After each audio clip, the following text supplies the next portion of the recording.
Welcome back to the most entertaining business show in America. We've got more news, information, and guests to take you and your business to the next level. It's the John Adams Show. And now, living the American dream, your host, John Adams.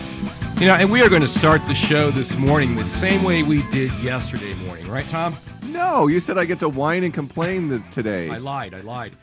Listen, there's so much news going on that is just so depressing. It's really very unsettling. It's got a lot of people scared. And we've decided we're not going to play that game. I mean, we're going to talk about some issues. We're going to definitely acknowledge them, but we're not going to get sucked into all the negativity. So we're going to keep this show inspiring, uplifting. We want you to stay enthusiastic because I tell you what, that's about the only way we're going to get through all that's going on out there. So grab a cup of coffee, sit back, relax.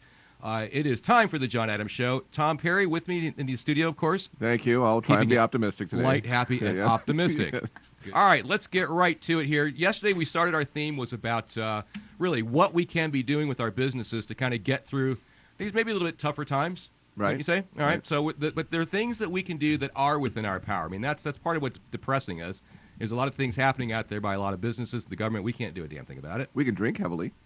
We can drink heavily to cope with it, and with some things we can do in our business, so it doesn't really get so bad for us. So we talked a lot yesterday about marketing. Yes, that was good though. You've got to keep doing that here in this economy. Do not back off on that. And the other thing, this is where the interview is going to go here in this hour. We're going to talk with Jennifer Furrier, and her company is Essential Organizing. So we're going to talk about getting your business organized. If things are a little bit slower for you, this is the time to play catch up. Jennifer, welcome to the program. Thanks so much. Good to have you. So I pulled off your website, and I actually put this in our newsletter, that you were touting the benefits of getting organized, such things as reducing stress, increasing productivity, eliminating wasted time, and making more money. And those sounds like great benefits. So let's talk about that.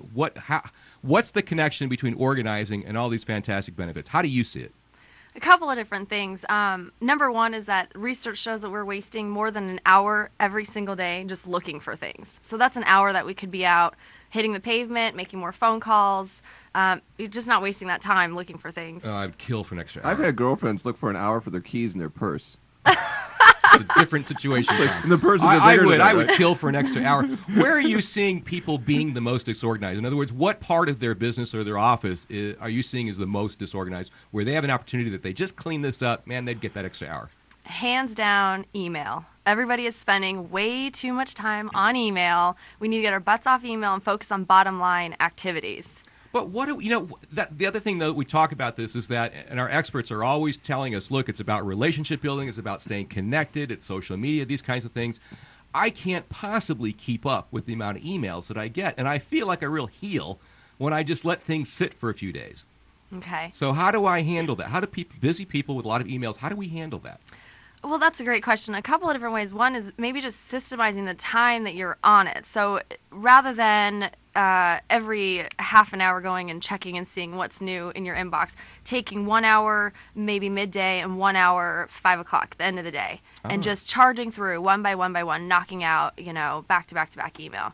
Another great thing that you can do, and this was actually, you guys have heard of the 4-hour work week? Yes. Ferris. Yeah. Okay, one awesome tip that he offers is he says set up an autoresponder on your email. I'm only going to be checking email at 11 o'clock and 4 o'clock in my days. So basically just giving them a heads up that you're not going to be getting an instant response if you're getting a response at all. But you are a constant whiner about emails, because that's all you whine about is like, I have too many emails.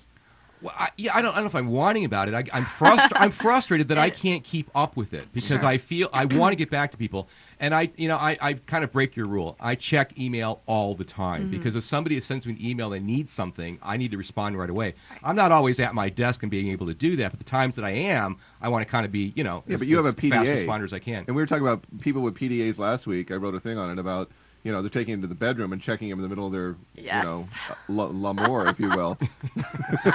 That's going a bit People far. are addicted. That's addiction. Well, and some people's businesses rely more on email, absolutely. But, for the people that are kind of just using it as a distraction, and there's actually a real funny study that shows that the sensation that we get by clicking send receive or by going to check that email is the same that we get from pulling on the arm of a slot machine. Wow. Yeah, Really? it draws the same excited, sensation. Yeah. Boy, I've been wasting Oh, a lot of I didn't know that. I've been wasting a lot of money at Casino Arizona. Right. Just Just start got sending the more I emails. just need to get on that email thing. That's awesome. That's funny. Great. Okay, so what else? What else are you seeing as an opportunity for us to get organized so we can get some of these great benefits in our favor? Other biggest thing that I hear and see all the time is that, I'm visual. If it's out of sight, it's out of mind. And I can absolutely relate to that. But so what we do is we keep all of this paper all over our desktops to remind us to do something. I used to be a need pile person. pile person. Oh, you used to be? Mm-hmm. Oh, I want to hear talk. We'll talk later. No, go ahead. I'm sorry. No, I want to know why they're not piles. That's good. Basically, I need to remember to call John tomorrow, so I'm going to put that piece of paper here, and that I need to make a decision on a week from now.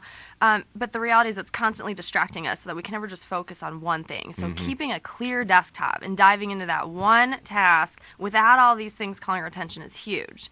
And a way to combat that is basically creating files for these actionable items. They're not going to go hiding in a filing cabinet. It can be a file system, very simple, that sits on our desktop. That's not overly detailed. I actually hate details. I get the idea of, a very ADD, distractible mind. And that's why, I can do what I do. But it's just priority, a couple of files that sit on our desk. I can't even do that anymore. I mean, the reason I don't have the piles anymore, and I used to be a big pile person. I mean, that's the only way I could manage. I thought there was something seriously psychologically wrong with people that had a clean desk. I just didn't see it that way. Yeah, but you're also talking about changing a habit. It's no different than just in our personal lives of coming home, taking off your clothes, throwing them on the floor or chair or something like that, rather Right. than instantly putting them into laundry baskets or however, hanging things up right away. That's a habit you've got to create and be consistent at. And Yeah. if it's not your nature, it becomes that much harder. Absolutely. And I think, 21 days to establish any new habit as part of our routine, fair enough. But the other thing is that we're not people of willpower and discipline, and especially, crazy busy entrepreneurs. So creating more what we call rituals, so practices. For example, when you go to bed at night, you don't have to think about, I need to go brush my teeth, wash my face, and put on my pajamas. You just have this little routine that you naturally do. You go on autopilot. You just kind of do it, right? I just pass out. Close. couch That's why your watching breath Frasier. smells so good right now. Absolutely. That's like, I don't have to do any of that stuff. It's so much easier. Yeah. Well, it's just the same kind of thing as just picking up creating little routines, little practices. And if you blast your favorite Rock's AC/DC song, and go and just file for 5 minutes, just refresh for 5 minutes, or getting these habits, making it fun, I think it's easier to I maintain. think that's a good idea. Put on some of your favorite music and make that filing time. Yeah, Right. yeah, I there like you that. go. That's a good Okay. idea. Right. All right, so Jennifer, this particular interview, our guest entrepreneur segment, is where we really want to talk more personally to entrepreneurs and find out kind of what makes them tick. One of the first questions I have for you is, how long have you actually been in business now for yourself? 4 years. Okay, so Yeah. all right, that's a good chunk of time. Yeah. All right. So what have you learned along the way? What's the most important thing that you've learned now being in business for yourself for 4 years? Oh, such a great question. I feel like I learn something brand new every single day. Most important thing that I've learned is quit chasing shiny objects. I think that it's really easy for me I just see such huge possibilities in every new exciting pitch that comes my way. And so for a while there, I was just never diving deep enough into my own business, but seeing all these other ideas that could, maybe lined up a little bit. What one piece of advice would you have for your fellow entrepreneurs? Oh, awesome. Don't get stuck in the details. I think just if you've got a dream, go for it, and doors will open in ways that you can't even imagine. It's outside of our thinking. Just kind of dive in and move one step in front of another. And stay organized. And be organized and efficient on the way. That's right. Stay organized. All right, we've been talking with Jennifer Furrier. Her company is called Essential Organizing. We've been talking about getting your business organized and getting those benefits of reducing your stress, increasing your productivity, eliminating wasted time, and making more money. Woohoo! Thank you, Jennifer. Thanks so much. You're listening to The John Adams Show.